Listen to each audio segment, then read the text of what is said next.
Ben Thomas with Jeff Santel from AL.com here. Jeff, we've just wrapped up the Super 7. We begged for a good game for 3 days. We get one in the finale. Clay Tropical 36, Sarah Land 31. I don't even know what question to ask.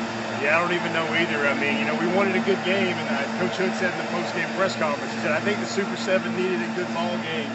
And I think that's about 3 good ball games worth. I mean, so many storylines. You got onside kicks. You got an injured all-time rusher flipping the coin. He's actually serving Gatorade to the players on the field afterward.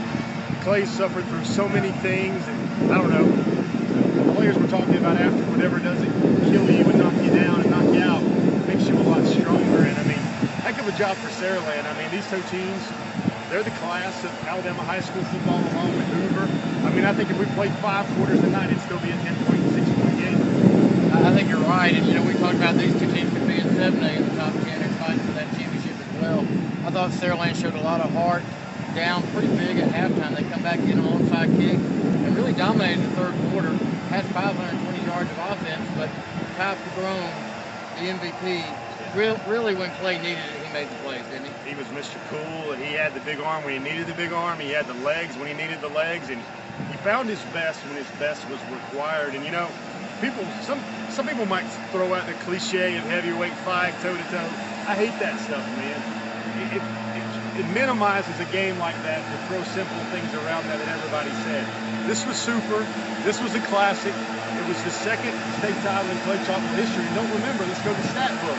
They finished with 731 points in Class 6A football. That's number 6 all-time in history. And those guys like me and you that were saying we were going to get a good game, we got a great game tonight. And, you know, I think on the other side, Chris Weaver, a guy who I feel like is a little underrated in this thing, showed what a quarterback he is. Yeah, man, it's such an emotional game. I mean, Saraland could have won that game 2 times over. I'm glad I was here. I won't forget this game. And, you know, let's look at Clay. A lot of these weapons come back next year. They'll be formidable again next season. And, you know, the Super 7 will be in Tuscaloosa next year. And I dare you, 2015 Super 7, the top for this one. What do you think? I think you're right. In Saraland, they lose 16 seniors. But Jeff Kelly, he stopped short of saying we'll be back here. But he said we're not going anywhere. So these two teams could meet again in the future. That's a wrap for the Super 7 2014. Follow all our coverage on AL.com.